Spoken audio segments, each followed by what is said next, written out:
Donc bonjour à tous, on se retrouve pour une nouvelle vidéo de mon potager.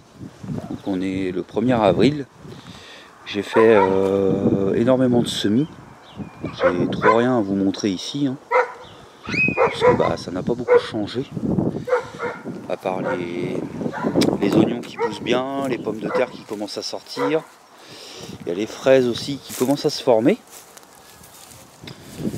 Donc je vais plutôt vous emmener dans la serre pour vous montrer un petit peu tout ce que j'ai mis, même si pour l'instant il n'y a pas grand chose de sorti. Mais au moins je vais vous citer un petit peu tout ce que j'ai fait en graines.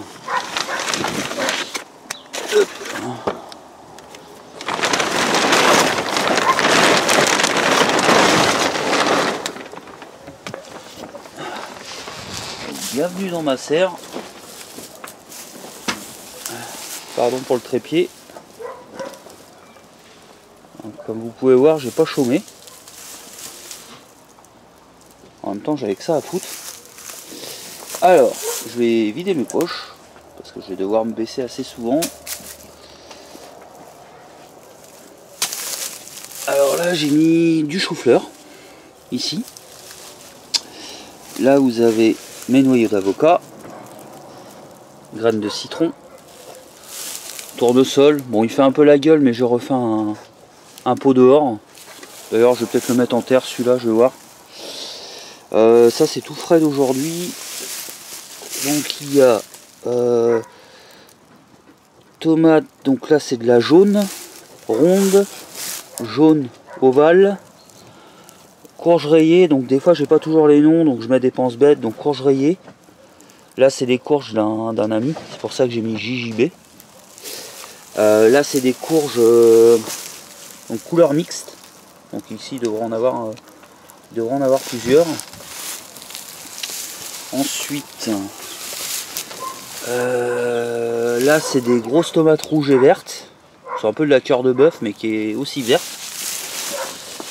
Ça c'est de la tomate pamplemousse, tomate ancienne, donc de la jaune et verte aussi je crois. Là du kiwano, même si j'en ai déjà mis, j'en ai refait en godet. Tomate mirabelle, donc c'est des tomates cerises qui sont assez grosses et qui ont un goût, mais c'est juste trop bon, c'est sucré. Ça c'est de la cornue. Ça c'est des couilles de pape. Ici, cœur de bœuf, jaune sucré.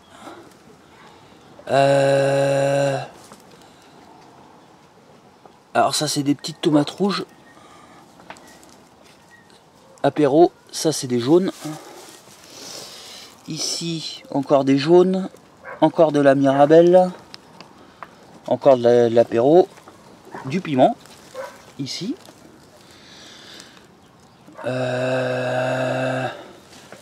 Cornichon blanc, ça c'est bien parce que même cru ça passe très très bien.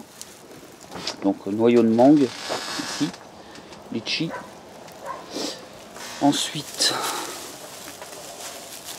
hop, donc ici vous avez du chou Bruxelles. Ça c'est des fleurs mauves ici. Encore du citron, de la longue de Nice, encore du kiwano là.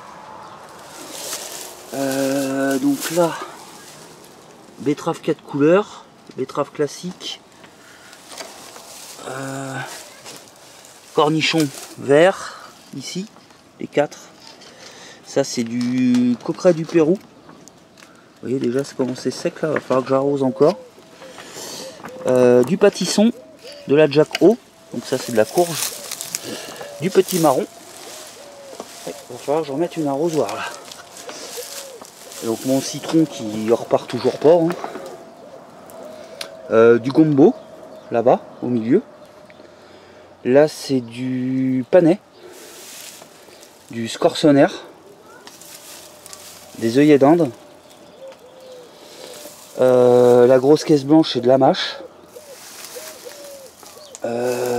Donc tout ça c'est des fleurs, donc du cosmos, du bleuet, etc. J'ai mis un petit pot d'eau pour ramener un petit peu d'humidité dans la serre. Donc là c'est mes pots de maïs, il n'y en a qu'un qu'à lever, les autres se sont cassés, vous savez la première série j'ai eu des problèmes. Du céleri et encore du citron. J'ai eu la main lourde dans le citron je trouve. Donc du maïs et du tournesol j'en ai remis dehors. Là vous avez de la betterave, de l'épinard. Là il y a du persil frisé, du cerfeuil et de la coriandre je crois. Du roseau d'agrément. Du concombre, du melon jaune, de l'artichaut, du céleri, du tournesol au chocolat, du cornichon blanc encore une fois. Pamplemousse, donc ça doit être de la grosse tomate pamplemousse. Une laitue 4 saisons. De l'oignon jaune. Et ici encore des fleurs. Vous voyez, j'ai pas chômé. J'ai mis aussi un petit peu de courge en bas là, directement en terre. Là aussi directement en terre. On va voir un petit peu la différence. Il n'y a pas beaucoup de choses qui ont levé pour l'instant, mais là franchement je crois qu'il va falloir que j'arrose encore parce que il doit faire aller 15, peut-être 15 ou 17 degrés dehors. Mais dans la serre on doit monter à plus de 20, j'en suis sûr. Donc je vais arroser, je pensais peut-être éventuellement mettre mon premier pied de tomates, donc ça va pas faire partie du test parce que des noirs de Crimée j'en ai pas beaucoup. Parce que pour ceux qui me suivent, oh là, il y en a qui font la gueule. Hein. J'avais dit que je ferais un test avec des tomates. Oh là là là là.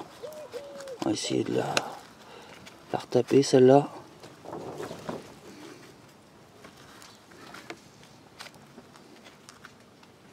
Voilà.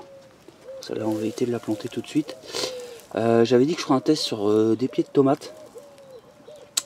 Donc avec un test de... Je crois que c'est de persil... un test de...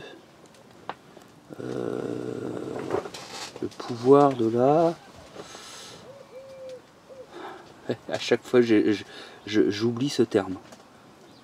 C'est pas de la décision, de... Bref, l'idée c'est de mettre 2 pieds de tomates. Il y en a un, c'est de venir l'insulter tous les jours. L'autre, de lui dire du bien. Et on va voir au fil du temps si celui qu'on dit du mal, il crève. C'est un test qui a déjà été fait par le Grand JD avec du riz. Mais moi, je vais essayer du coup avec des tomates. Je vois que mes amarantes éléphants commencent à lever là. Tout petit, tout petit. Donc apparemment, il faut un peu plus de chaleur. Et mes dernières amarantes là que j'ai mises, elles commencent à pareil à sortir là. Donc je suis plutôt content. Donc je vais mettre mon pied de tomate et mon pied de maïs. C'était juste une petite vidéo. Donc mon premier pied de tomate, je pense que je vais le mettre ici, dans le coin, pépère. Il doit être bien là. Je sais pas trop où le mettre pour l'instant, il y a trop de caisses. Et puis le pied de maïs, je vais plutôt le mettre là-haut. Dans le coin ancien poulailler, je vais l'appeler. Et puis je vais arroser tout ça parce qu'il y en a clairement besoin. Donc voilà, les nouvelles fraîches du potager. Bon, c'est une petite vidéo tranquille, hein, mais voilà, j'avais envie de vous montrer un petit peu l'évolution de mon jardin. Je vous remercie pour le visionnage et je vous dis à bientôt. C'est pas dit que dans le générique vous ne voyez pas planter la tomate, pardon. Allez, à plus.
juste avant de vous montrer mes plantations génériques, je viens de sauver un lézard. Il était dans le bassin, et en prenant l'eau pour... je le croyais mort, et en prenant l'eau pour arroser mon tournesol et mon blé, bah, j'ai vu qu'il était encore vivant. Par contre, il va être, à mon avis, un petit peu groggy. Allez, mon petit père. J'espère que ça va aller. Allez, tchuss.